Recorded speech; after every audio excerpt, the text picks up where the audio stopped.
podemos afirmar que Papéis Avulsos se reveste para o conto machadiano da mesma significação das memórias póstumas para seu romance. São nesses 2 volumes que se dá a virada do escritor, até então de viés romântico, para o genial mestre do realismo cético e bem-humorado. A partir de 1882, data da publicação de Papéis Avulsos, os contos do bruxo do Cosme Velho adquirem outra conformação e nos revelam, com as lentes da fina ironia, uma nova visão do mundo, do homem e da vida. A República cronologicamente aparece nessa segunda fase.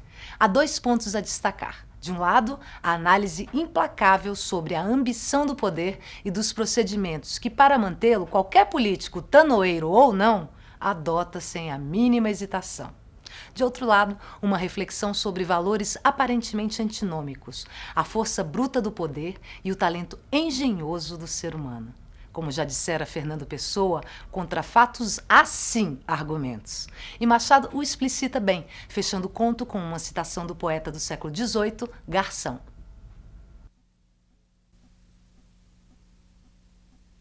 Era uma vez um tanoeiro demagogo chamado Bernardino, o qual em cosmografia professava a opinião de que este mundo é um imenso tonel de marmelada. E em política pediu trono para a multidão. Com o fim de a pôr ali, pegou de um pau, concitou os ânimos e deitou abaixo o rei. Mas entrando no paço, vencedor e aclamado, viu que o trono só dava para uma pessoa e cortou a dificuldade sentando-se em cima.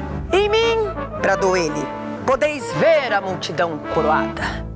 Eu sou vós, vós sois eu. O primeiro ato do novo rei foi abolir a tanoaria, indenizando os tanoeiros prestes a derrubá-lo com o título de magníficos. O segundo foi declarar que, para maior lustre da pessoa e do cargo, passava a chamar-se, em vez de Bernardino, Bernard. Particularmente encomendou uma genealogia a um grande doutor dessas matérias, que em pouco mais de 1 hora o entroncou a um tal ou qual general romano do século IV, Bernardus Tanoarius, nome que deu lugar à controvérsia que ainda dura, querendo uns que o rei Bernardão tivesse sido tanoeiro e outros que isso não passasse de uma confusão deplorável com o nome do fundador da família. Já vimos que essa segunda é a única verdadeira.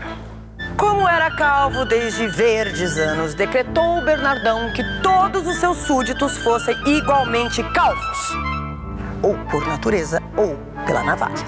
E fundou este ato em uma razão de ordem política, a saber que a unidade moral do Estado pedia a conformidade exterior das cabeças. Outro ato em que revelou igual sabedoria foi o que ordenou que todos os sapatos do pé esquerdo tivessem um pequeno talhe no lugar correspondente ao dedo mínimo, dando assim aos seus súditos o ensejo de se parecerem com ele, que padecia de um calo. O uso dos óculos em todo o reino não se explica de outro modo senão por uma oftalmia que afligiu a Bernardão logo no 2º ano do reinado.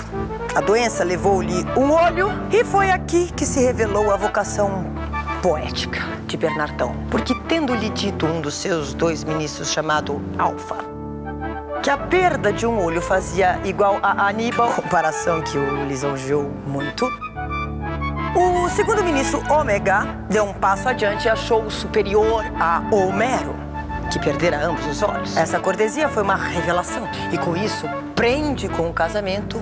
Vamos ao casamento. Tratava-se, em verdade, de assegurar a dinastia dos Tanoários. Não faltavam noivas ao novo rei, mas nenhuma lhe agradou tanto como a moça estrelada. Bela, rica e ilustre. Essa senhora que cultivava a música e a poesia era requestada por alguns cavaleiros e mostrava-se fiel à dinastia decaída. Bernardão ofereceu-lhe as coisas mais suntuosas e raras. E por outro lado, a família bradava-lhe que uma coroa na cabeça valia mais que uma saudade no coração. Que não fizesse a desgraça dos seus quando o ilustre Bernardão lhes acenava com o principado. Que os tronos não andavam por aí a rodo, e mais isso, e mais aquilo, e mais isso, e mais aquilo, e mais isso, e mais aquilo. Estrelada, porém, resistia à sedução. Não resistiu muito tempo, mas também não cedeu tudo. Como entre os seus candidatos preferia secretamente um poeta, declarou que estava pronta a casar, mas seria com quem lhe fizesse o melhor madrigal, um concurso. Bernardão aceitou a cláusula, louco de amor e confiando em si. Tinha mais um olho que Homero e fizeram unidade dos pés e das cabeças. Concorreram ao certame, que foi anônimo e secreto, 20 pessoas. Um dos madrigais foi julgado superior aos outros todos. Era justamente o do poeta amado. Bernardão anulou por um decreto o concurso e mandou abrir outro. Mas então, por uma inspiração de insígnia e maquiavelismo, ordenou que não se entregassem palavras que tivessem menos de 300 anos de idade. Nenhum dos concorrentes estudara os clássicos. Era o meio provável de os vencer. Não venceu. Ainda assim, porque o poeta amado leu às pressas o que pôde e o seu madrigal foi outra vez o melhor. Bernardão anulou esse segundo concurso. E vendo que no madrigal vencedor as locuções antigas davam singular graça aos versos, decretou que só se empregassem as modernas e particularmente as da moda. Terceiro concurso e terceira vitória do poeta amado. Bernardão furioso abriu-se com os dois ministros, pedindo-lhes um remédio pronto e energético, porque se não ganhasse a mão de Estrelada, mandaria cortar 300 mil cabeças. Os dois, tendo consultado algum tempo, voltaram com este alvitre. Nós, Alfa e Ômega, estamos designados pelos nossos nomes para as coisas que respeitam a linguagem. A nossa ideia é que vossa sublimidade mande recolher todos os dicionários e nos encarreguem de compor um vocabulário novo que lhe dará a vitória. Bernardão assim o fez. E os dois meteram-se em casa durante 3 meses, findos os quais depositaram nas augustas mãos a obra acabada. Um livro a que chamaram Dicionário de Babel, porque realmente era uma confusão de letras. Nenhuma locução se parecia com a do idioma falado. As consoantes trepavam nas consoantes, as vogais diluíam-se nas vogais. Palavras de 2 sílabas tinham agora 7, 8 e vice-versa, tudo trocando, misturando, nenhuma energia, nenhuma graça. Uma língua de cacos e trapos. Obrigue vossa sublimidade esta língua por um decreto e tudo está feito. Bernardão concedeu um abraço e uma pensão a ambos. Decretou o vocabulário e declarou que ia fazer-se o concurso definitivo por obter a mão da bela Estrelada. A confusão passou do dicionário aos espíritos. Toda a gente andava atônita. Os farsolas cumprimentavam-se na rua pelas novas locuções. Diziam, por exemplo, em vez de bom dia, como passou... A própria dama, temendo que o poeta amado perdesse afinal a campanha, propôs-lhe que fugisse. Ele, porém, respondeu que ia ver primeiro se podia fazer alguma coisa. Deram 90 dias para o novo concurso e recolheram-se 20 madrigais. O melhor deles, apesar da língua bárbara, foi o do poeta amado. Bernardão, alucinado, mandou cortar as mãos dos 2 ministros e foi a única vingança. Estrelada era tão admiravelmente bela que ele não se atreveu a magoá-la e cedeu desgostoso. Encerrou-se 8 dias na biblioteca lendo, passeando, meditando. Parece que a última coisa que leu foi uma sátira do poeta Garção, especialmente estes versos que pareciam feitos de encomenda. O raro Apelles, Rubens e Rafael, inimitáveis, não fizeram pelas cores das tintas. A mistura elegante os fez eternos.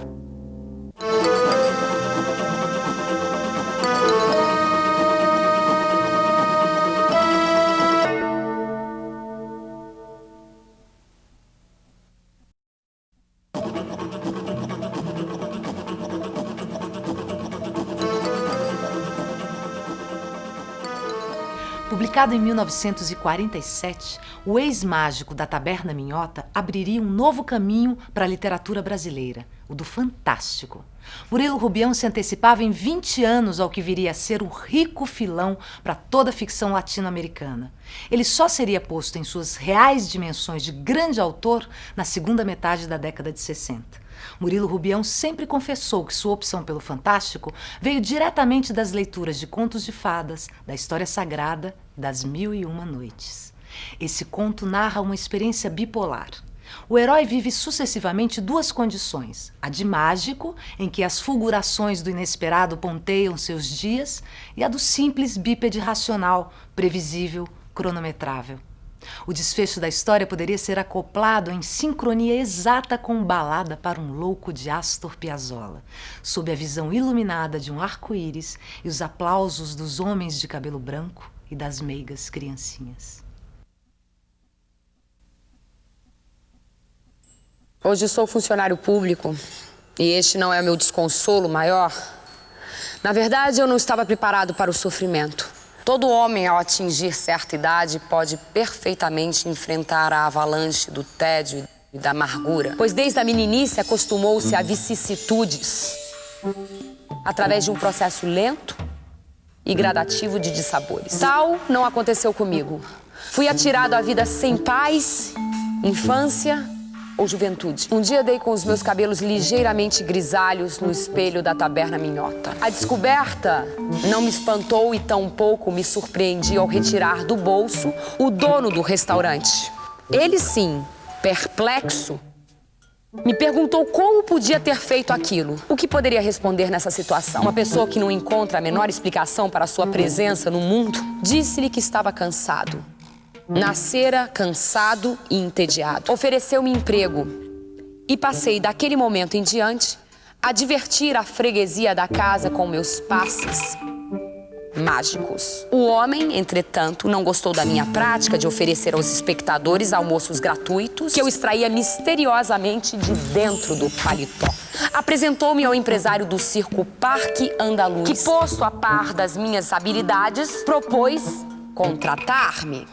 Antes, porém, aconselhou que se prevenisse contra os meus truques. Contrariando as previsões pessimistas do primeiro patrão, o meu comportamento foi exemplar. As minhas apresentações em público não só empolgaram multidões, como deram fabulosos lucros aos donos da companhia. A plateia em geral me recebia com frieza, talvez por não me exibir de casaca e cartola. Mas quando, sem querer, começando a extrair do chapéu coelhos, cobras, lagartos, os assistentes vibravam. Sobretudo no último número em que eu fazia surgir por entre os dedos um jacaré. Em seguida, comprimindo o animal pelas extremidades, transformava-o numa sanfona e encerrava o espetáculo tocando o hino nacional da Conchinchina. Os aplausos extrudiam de todos os lados sob o meu olhar distante. O gerente do circo, a me espreitar de longe, danava-se com a minha indiferença pelas palmas da assistência. Com o crescimento da popularidade, a minha vida tornou-se insuportável. Às vezes, sentado em algum café, a olhar cismativamente o povo desfilando na calçada, arrancava do bolso pombos, gaivotas, maritacas. Eu olhava melancólico para o chão e resmungava contra o mundo e os pássaros. Se distraído, abria as mãos, delas escorregavam esquisitos objetos, a ponto de me surpreender certa vez puxando da manga da camisa uma figura, depois outra, por fim estava rodeado de figuras estranhas, sem saber que destino lhes dar. Nada fazia. Olhava para os lados e implorava com os olhos por um socorro que não poderia vir de parte alguma. Situação cruciante.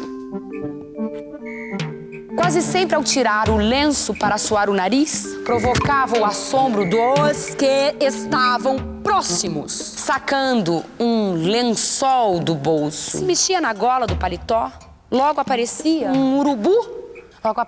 Em outras ocasiões, indo amarrar o cordão do sapato, das minhas calças deslizavam cobras. Mulheres e crianças gritavam. Vinham guardas, ajuntavam-se curiosos. Um escândalo. Tinha de comparecer à delegacia e ouvir pacientemente da autoridade policial ser proibido soltar serpente nas vias públicas. Tímido e humilde, mencionava a minha condição de mágico, reafirmando o propósito de não molestar ninguém. Também à noite, em meio a um sono tranquilo, costumava acordar sobressaltado. Era um pássaro ruidoso que batera as asas ao sair do meu ouvido. Numa dessas vezes, irritado, disposto a nunca mais fazer mágicas, mutilei as mãos. Não adiantou. No primeiro movimento que fiz, elas reapareceram novas e perfeitas nas pontas dos tocos de braço. Acontecimento de desesperar qualquer pessoa, principalmente um mágico enfastiado do ofício. Pensando bem, concluí que somente a morte poria termo ao meu desconforto. Firme no propósito, tirei dos bolsos uma dúzia de leões e, cruzando os braços, aguardei o momento em que seria devorado por eles. Nenhum mal me fizeram. Rodearam-me, farejaram minhas roupas, olharam a paisagem e se foram. Na manhã seguinte, regressaram e se puseram assintosos diante de mim. O que desejam, estúpidos animais? E gritei indignado. Sacudiram com tristeza as jubas e imploraram-me que os fizesse desaparecer. Este mundo é tremendamente tedioso. Não consegui refrear a raiva. Matei-os todos e me pus a devorá-los. Esperava morrer vítima de fatal indigestão. Sofrimento dos sofrimentos. Tive imensa dor de barriga e continuei a viver.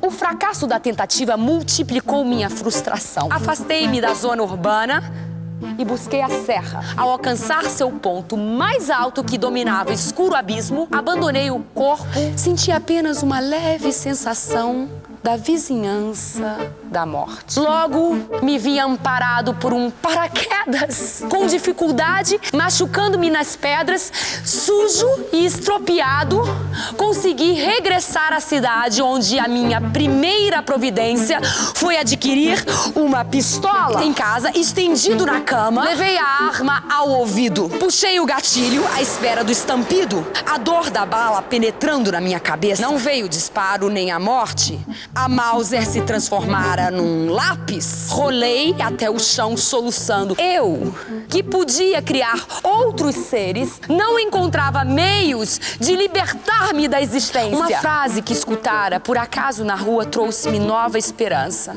de romper em definitivo com a vida. Ouvira de um homem triste que ser funcionário público era suicidar-se aos poucos. Não me encontrava em condições de determinar qual a forma de suicídio que melhor me convinha. Se lenta ou rápida. Por isso, empreguei-me numa secretaria de Estado. 1930, ano amargo.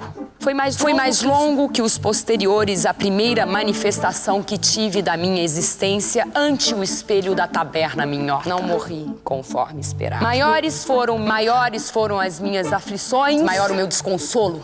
Quando era mágico, pouco lidava com os homens, o palco me distanciava deles. Agora, obrigado a constante contato com meus semelhantes, necessitava compreendê-los, disfarçar a náusea que me causavam. E o ócio levou-me à revolta contra a falta de um passado. O amor que me veio por uma funcionária, vizinha de mesa de trabalho, distraiu-me um pouco das minhas inquietações. Distração momentânea. Cedo retornou o desassossego. Debatia-me incertezas como me declarar a minha colega.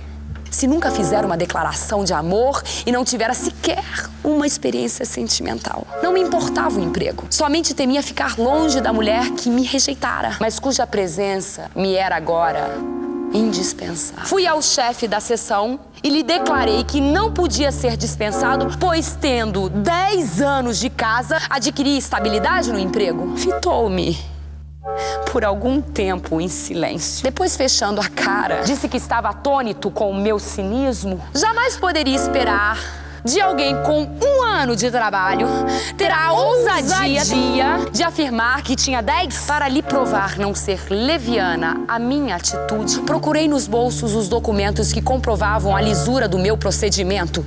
Estupefato deles, retirei apenas um papel amarrotado, fragmento de um poema inspirado nos seios da datilógrafa. Revolvi ansioso todos os bolsos e nada encontrei. Tive que confessar minha derrota. Confiara demais na faculdade de fazer mágicas e ela fora anulada pela burocracia. Hoje, sem os antigos e miraculosos dons de mago, não consigo abandonar a pior das ocupações humanas. Falta-me o amor da companheira de trabalho, a presença de amigos, o que me obriga a andar por lugares solitários. Sou visto muitas vezes procurando retirar com os dedos do interior da roupa qualquer coisa que ninguém enxerga, por mais que atente à vista. Pensam que estou louco, principalmente quando atiro ao ar essas pequeninas coisas. Tenho a impressão de que é uma andorinha a se desvencilhar das minhas mãos. Suspiro alto e fundo. Não me conforta a ilusão. Serve somente para aumentar o arrependimento de não ter criado todo um mundo mágico. Por instantes, imagino como seria maravilhoso arrancar do corpo lençóis vermelhos, azuis, brancos, verdes. Encher a noite com fogos de artifício. Erguer o rosto para o céu e deixar que pelos meus lábios saísse o arco-íris. Um arco-íris que cobrisse a terra de um extremo ao outro. E os aplausos dos homens de cabelos brancos, das meigas criancinhas.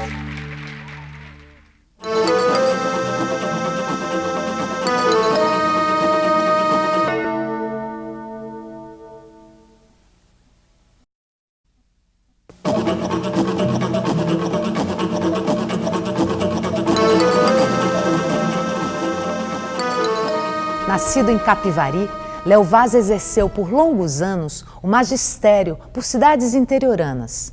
Dessa experiência nasceu Ararucá, vila que fica a 7 montanhosas léguas do ponto final da via férrea. É em Ararucá que se desenrola sua obra mais famosa, o romance O Professor Jeremias, publicado em 1920 e considerado pela crítica verdadeira obra-prima. É também nessa cidadezinha que vive, nasce e morre o Grêmio, como tantas outras entidades que brotavam para reunir as capacidades artísticas locais, sempre com vida curta, mas repleta de incidentes e acidentes. A pena do autor se compraz em mergulhar nesse dia a dia interiorano da época e em nos dar os horizontes de uma sociedade anterior ao advento da televisão, cujas antenas dominam hoje a topografia física e intelectual desses centros urbanos. Naquele tempo, em Ararucá, era coisa simples a fundação de um grêmio literário. Ou de uma sociedade recreativa, dançante, esportiva ou de qualquer outro intuito. Estava a gente à esquina, em alguma tarde de discussão, versando a arte, a moral, a literatura, a religião, o Extremo Oriente e outros assuntos mais ou menos embicantes nos interesses araracauenses, quando a prosa, de repente, morria de todo. Ficávamos então ali, ruminando em silêncio, os últimos silogismos, quando algum de nós, de digestão mental mais rápida, irrompia. Por que não fundamos um grêmio literário aqui nesta terra? Os outros respeitados concordavam. É verdade. Por que não? Fundamos? Sim. Uma sociedade literária com um gabinete de leitura e um salão para conferências em Ararucá. Em Ararucá há elementos. Eu, você, o Juca da farmácia, o Bernardino do primeiro ofício. E quem mais? O Maneco. Que Maneco? O Maneco Borba, da loja do Abrão. Ah, o quê? Um cacheiro? Sim, ele é cacheiro, mas lê muito e lê em francês até. Bem, vá lá. O Maneco. Mas só ele. Pois não. Ainda o Belmiro? O das charadas? Não, Tonico. Além das charadas, ele faz versos bons. Ainda outro dia mostrou-me um soneto, A Mágoa da Pedra. Bem. O Belmiro também. Mas chega, hein? Já a gente de sobra. Se começarmos a enfiar todo mundo, ficava então resolvida a fundação. Era lembrada e logo solicitada para a sessão inicial a sala do Clube Republicano. E o jornal de Ararucá, a Trombeta, estampava na sua primeira sortida a notícia auspiciosa. Diversos rapazes da nossa melhor sociedade cogitam a fundação de uma associação literária e recreativa com o louvável fim de promover o desenvolvimento literário e artístico do nosso meio, bem como de estreitar as relações sociais da nossa terra, oferecendo saraus musicais e conferências. Aqui não há de faltar o apoio do magnânimo povo araracauense, etc. De fato, a primeira reunião, a sala do clube enchia-se de gente. O Castro, redator da Trombeta, era aclamado presidente provisório e convidava para o secretário o Bernardinho do primeiro ofício. Após o que, expunha os fins da reunião e depois que os oradores obrigatórios de Ararucá tinham de todo vasculhado o assunto, declarava-se fundada a associação, passando-se a eleger a diretoria de verdade. Por fim, escolhia-se uma comissão para elaborar os estatutos. Que delícia ser desta comissão. Que delícia ser dessa comissão. O seu primeiro gesto, uma vez escolhida, era agradecer a esposa. O segundo era marcar o dia para a reunião elaborativa. Por último, pedir um prazo para a apresentação do trabalho, o que era imediatamente e generosamente cedido. conforme manda a praxe. Depois disso, a Assembleia dispersava-se. No dia marcado, na salinha que servia de redação à trombeta, reunia-se pela primeira vez o conclave para assentar as leis que regeriam a nova corporação. Cada membro da comissão levava nos bolsos quantos estatutos de filarmônicas e clubes tinha na casa ou na gaveta. E sentados em torno da mesinha, as tesouradas e a goma arábica iam alinhavando capítulos, artigos, alíneas e parágrafos únicos até que o Grêmio todo ficasse ali previsto. E combinadas todas as penas para os possíveis delitos de diretores e consórcios. Pronto o rosário, o primeiro ofício passava ao Olimpo e no domingo seguinte, nova reunião no Republicano para a apresentação das tábuas gravadas nos sinais da trombeta. Ali o presidente lia a obra que a Assembleia aprovava sem emendas nem obstrução, mandando que a ata da sessão louvasse condignamente os Moisés da comissão. Começavam então as sessões brancas, marcadas pela letra dos estatutos. Todas as segundas-feiras, na plateia do Beija-Flor Cinema, emprestada dos empresários condescendentes, reunia-se a elite araracauense para assistir às festas do Grêmio. No palco, à frente de todas as jarras apresentáveis de Ararucá e de uma mesa forrada de colcha rica, formava-se a diretoria, presidindo a cerimônia. Ao lado, atrás de uma mesinha de um copo d'água, o conferente. Após a apresentação e as palmas receptivas, lia a sua perlenga com muito proveito para a cultura daqueles cérebros cheios de boa vontade. Um a um, todos os intelectuais de Ararucá iam assim conferindo os mais variados e sugestivos temas em palestras que a trombeta estampava em seguida, para o uso da parte do auditório menos favorecida da acústica. E os programas comportavam sempre, além da conferência essencial, vários números acessórios de rabeca e recitativos poéticos. A rabeca estava a cargo da dona Marianinha, filha prendada do promotor público, e os recitativos, ao de quem quer que estivesse versalhada inédita na gaveta e a desejasse transmitir à posteridade. Era uma delícia nos primeiros tempos. Era o renascimento da cultura municipal, conforme afirmava a trombeta. Mas aconteceu o que sempre acontece a todos os grêmios, em todos os ararucás do mundo. Morreu. E o que é pior, não morreu de morte natural. Foi o caso que o Juca da farmácia teimava nos últimos tempos em proteger os seus parentes e amigos, reservando-lhes lugares especiais no Beija-Flor, enquanto que os estatutos estatuíam muito liberalmente que cada um se apoderasse dos lugares, as conferências, à medida que fosse chegando ao salão, o que era uma sábia maneira de preservar os piores para castigo dos retardatários. Mas o Juca usava o truque de marcar as primeiras filas de cadeiras com os lenços dos seus protegidos. O que em Ararucá significava a apropriação temporária, mas insofismável do móvel. Aliás, não lhe cabia o mérito da invenção, pois assim se usava na igreja em dias de missa de mor procura. Um lenço do coronel Antunes atado ao espaldar de uma cadeira preservava essa cadeira do contato de quaisquer outras nádegas, que não as do coronel Antunes. E mesmo que as nádegas assim privilegiadas não comparecessem, lá ficava o lenço a representá-las tacitamente. Era assim em Ararucá. E o Juca apenas alargava um velho uso, estendendo-o ao Grêmio. Era, porém, contra os estatutos. E por isso foi convocada uma reunião extraordinária dos sócios, a fim de se fazer prestigiado o seu código. Foi essa assembleia o golpe funesto de que veio a morrer o Grêmio. Comparecidos à sede, encontraram-se os sócios divididos em dois blocos. Um era pela inviolabilidade da lei, outro pelo respeito ao costume da terra. A sessão acalorou-se logo de começo. O presidente lencista disse que, em princípio, era pela inviolabilidade. Mas como os estatutos se achavam ao arrepio de uma tradição secular em Ararucá, opinava porque se revogassem esses estatutos rebarbativos e se elaborassem outros mais de acordo com a alma dos araracauenses. Os inviolabilistas protestaram. Aquilo seria um precedente perigoso? Assim sempre se cometeriam todos os abusos imagináveis? Os outros marraram que não admitiam a reforma. Ou ficava tudo como dantes e o Juca renunciava ao lenço, ou deixavam a sociedade. Foi quando um lencista, perdendo de toda a compostura, arremessou sobre os adversários este argumento traiçoeiro. Vocês são contra o lenço porque moram perto e quando chegam apoderam-se dos melhores lugares, ao passo que os outros veem o mundo abaixo. Tratante é a voz. Os estatutos, canalha. Vocês que já tiveram conferência, o que querem matar o Grêmio antes de nós, não sejam asnos. Venha pra rua. Venha pra rua. Medo de careta. Calma, senhores. Calma. Aqui não brigam porque tem educação. De água doce. Pra rua, seu cachorro. Voou uma cadeira, outra mais outra. Enfim, um maior impulso partiu a lâmpada do aposento, deixando os contendores a que vinha dos postes da rua. os ânimos não sossegaram. E houve bordoadas de cegos, sopapos, safanões, berreiro, o diabo! O diabo e a polícia. Alguém da vizinhança apitara e o cabo mais 3 praças invadiram o recinto, insulando: ordem, seus moços, que o delegado vem! As trevas foram propícias para a evacuação imediata da liça. Fartos de murros anônimos e com instinto antipolicial aguçado, lencistas e inviolabilistas safaram-se sorrateiramente. O patrão do Juca vendeu por muitos dias farta dose de arnica e largos metros de tafetá. Em Ararucá, por bom tempo, não se falou mais em grêmios recreativos.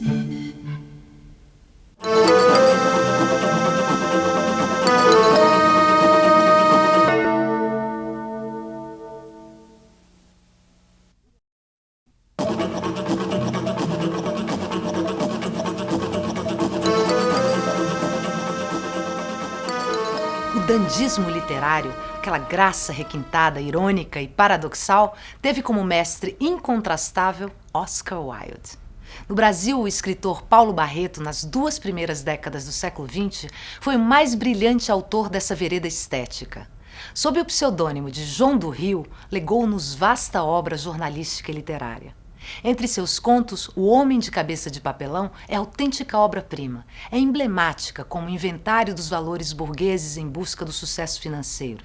Aí não está descrita apenas a sociedade carioca da época, desenhada a sua cobiça, seu hedonismo preguiçoso. De fato, aí estão retratados homens de sucesso de ontem, de hoje e de sempre. Todos agindo com religiosa obediência ao que lhes dita a cabeça de papelão, que no fim das contas pode não ter um mecanismo perfeito, mas enche os bolsos. No país que chamavam de Sol, apesar de chover às vezes semanas inteiras, vivia um homem de nome Antenor.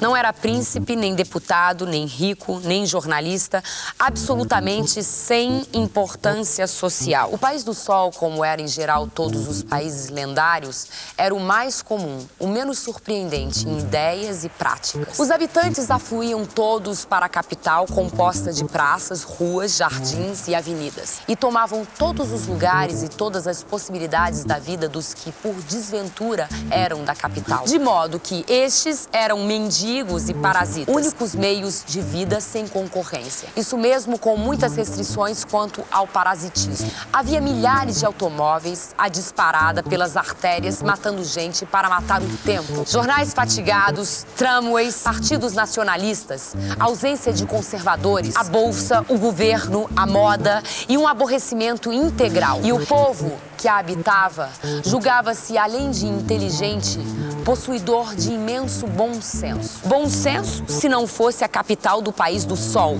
a cidade seria a capital do bom senso. Precisamente por isso, Antenor, apesar de não ter importância alguma, era exceção mal vista. Esse rapaz agira sempre em desacordo com a norma dos seus concidadãos. Desde menino, a sua respeitável progenitora descobriu-lhe um defeito horrível. Antenor só dizia a verdade.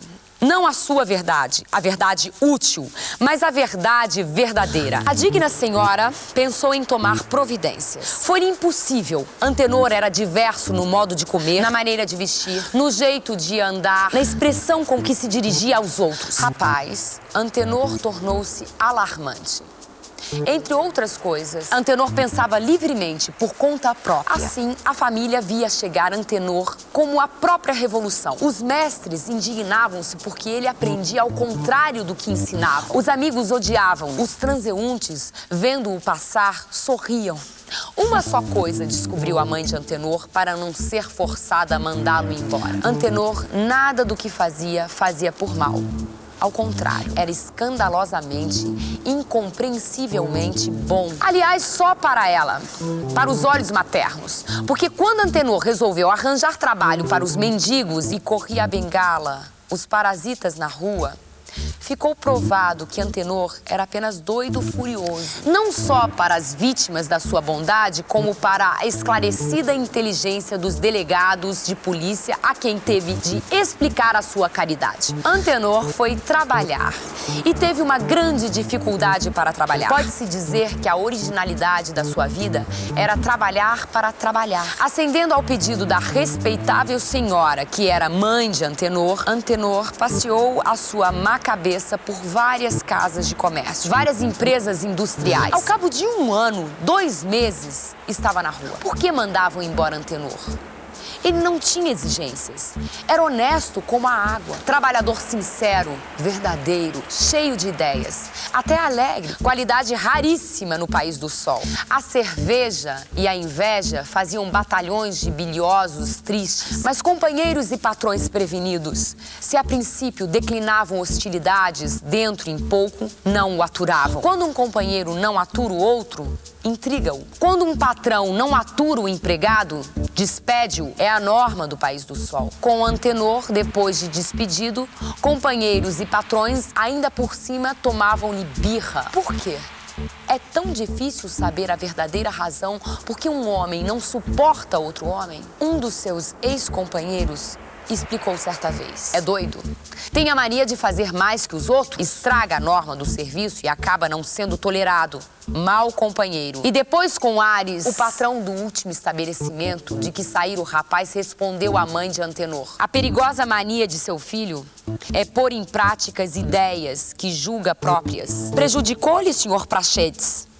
Não, mas podia prejudicar. Sempre altera o bom senso. Depois, mesmo que seu filho fosse águia, quem manda na minha casa sou eu. No País do Sol, o comércio é uma maçonaria. Antenor, com fama de perigoso, insuportável, desobediente, não pôde em breve obter emprego algum. Todas aquelas desditas eram para ele brincadeira. Estava convencido de estar com a razão, de vencer. Mas a razão sua, sem interesse, chocava-se à razão dos outros. Ele via os erros, as hipocrisias, as vaidades e dizia o que via. Ele ia fazer o bem, mas mostrava o que ia fazer. Como tolerar tal miserável? Antenor tentou tudo. Juvenilmente, na cidade, a digníssima sua progenitora desculpava-o ainda. É doido.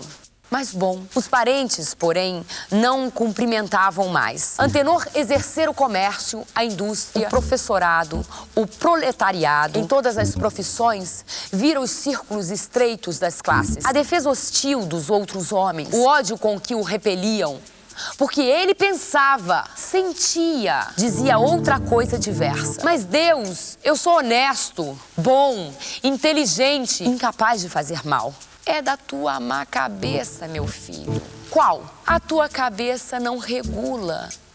Quem sabe Antenor começava a pensar na sua má cabeça. Quando seu coração apaixonou-se, era uma rapariga chamada Maria Antônia, filha da nova lavadeira de sua mãe. Antenor achava perfeitamente justo casar com a Maria Antônia. Todos viram nisso mais uma prova de desarranjo cerebral de Antenor. Apenas, com pasmo geral, a resposta de Maria Antônia foi condicional. Só caso se o senhor tomar juízo. Mas que chama você juízo? Ser como os mais? Então você gosta de mim? E por isso é que só caso depois. Como tomar juízo?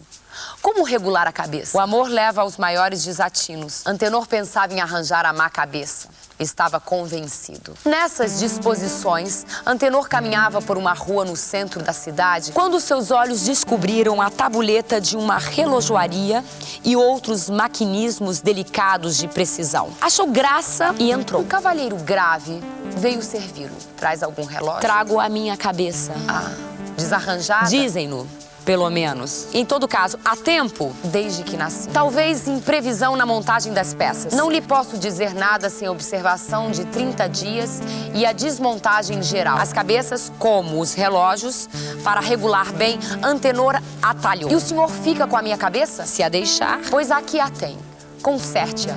O diabo é que eu não posso andar sem cabeça. Claro, mas enquanto a arranjo, empresto-lhe uma de papelão. Regula? É de papelão, explicou o honesto negociante. Antenor recebeu o número de sua cabeça, enfiou-a de papelão e saiu para a rua. 2 meses depois, Antenor tinha uma porção de amigos. Jogava o pôquer com o ministro da Agricultura, ganhava uma pequena fortuna vendendo feijão bichado para os exércitos aliados. A respeitável mãe de Antenor via-o mentir, fazer mal, trapacear e ostentar tudo o que não era. Antenor não pensava. Antenor agia como os outros. Queria ganhar, explorava, adulava, falsificava. Maria Antônia tremia de contentamento vendo Antenor com juízo, mas Antenor, logicamente, desprezou-a, propondo um concubinato que o não desmoralizasse a ele. Outras Marias ricas de posição eram de opinião da primeira Maria.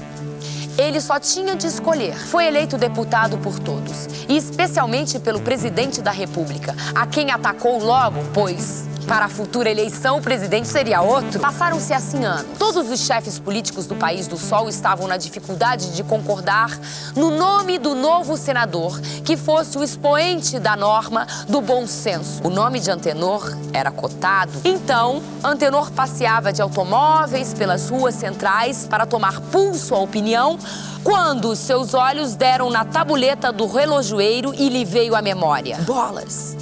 E eu que esqueci a minha cabeça? Está ali há tempo? Que acharia o relojoeiro? É capaz de tê-la vendido para o interior? Não posso ficar, todavia, com uma cabeça de papelão? Saltou.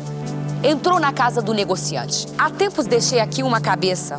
Não precisa dizer mais. Espero ansioso e admirado da sua ausência desde que ia desmontar a sua cabeça. Ah, fez Antenor. Tem se dado bem com a de papelão? Assim. As cabeças de papelão não são mais de todo. Fabricações por séries. Vende-se muito. Mas a minha cabeça, vou buscar. Foi ao interior e trouxe um embrulho com respeitoso cuidado. Consertou-a? Não. Então, desarranjo grande? O homem recuou. Senhor, na minha longa vida profissional, jamais encontrei um aparelho igual. Como perfeição, como acabamento, como precisão. Nenhuma cabeça regulará no mundo melhor do que a sua. É a placa sensível do tempo, das ideias. É o equilíbrio de todas as vibrações. O senhor não tem uma cabeça qualquer. Tem uma cabeça de exposição, uma cabeça de gênio. Hors concours. Antenor ia entregar a cabeça de papelão, mas conteve-se. Faça o obséquio de embrulhá-la. Não a coloca? Não. Vossa Excelência faz bem. Quem possui uma cabeça assim, não a usa todos os dias. Fatalmente dá na vista. Mas Antenor era prudente, respeitador da harmonia social. Diga-me cá, mesmo parado em casa, sem corda, numa redoma, talvez prejudique. Qual? Vossa Excelência terá a primeira cabeça. Antenor ficou seco. Pode ser que você, profissionalmente, tenha razão, mas para mim, a verdade é a dos outros, que sempre a julgaram desarranjada. E não regulando bem, cabeças e relógios querem-se conforme o clima e a moral de cada terra. Fique você com ela. Eu continuo com a de papelão. E em vez de viver no País do Sol um rapaz chamado Antenor, que não conseguia ser nada, tendo a cabeça mais admirável, um dos elementos mais ilustres do País do Sol foi Antenor, que conseguiu tudo com uma cabeça de papelão.